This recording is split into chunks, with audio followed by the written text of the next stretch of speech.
బండ్ల మీద తిరిగేటప్పుడు నెత్తికి హెల్మెట్ పెట్టుకోవాలి. అట్లనే కార్లలో తిరిగేటప్పుడు సీట్ బెల్ట్ పెట్టుకోవాలి.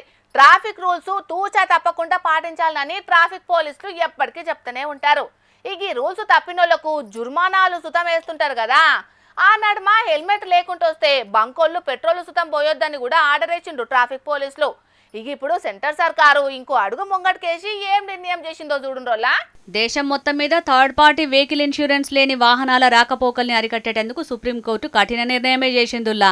ఇన్సూరెన్స్ లేని వాహనాలకు పెట్రోల్ బంకులలో పెట్రోల్ డీజిల్ పోయకుండా కట్టడి చేసేటట్టు చూడాలని సెంట్రల్ సర్కారుకు ఆర్డర్ వేసింది దేశం పెద్ద కోర్టు. దీనికోసానికి ముందుగాల ప్రత్యేక పైలట్ ప్రాజెక్టు తయారు చేయాలని సర్కారుకు చెప్పింది సుప్రీంకోర్టు.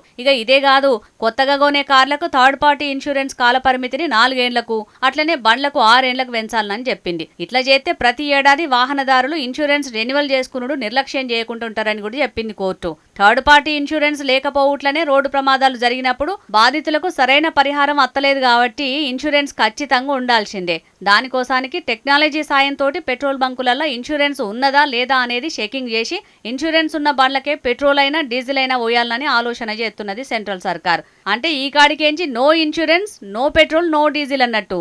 ఇదే జరిగితే బండ్లు నడిపేటోళ్లకు పెద్ద షాకే అని చెప్పాల్సి వస్తదుల్లా. ఎందుకంటే సిటీలో బండ్లు నడిపేటోళ్ళు ట్రాఫిక్ పోలీసులు ఫైన్లు ఎత్తారన్న బాధ కన్నా ఇన్సూరెన్స్ కడతారు గానీ, పల్లెలలో బండ్లు నడిపేటోళ్ళ దాంట్లో చాలా మంది మాత్రం ఉత్తగా పైసలు బొక్కేందుకని ఇన్సూరెన్స్ కట్టనే కట్టరు. మరి అసొంటోళ్ళు ఈ నిర్ణయం అమలైతే ఏం చేస్తారో చూడాలిగా.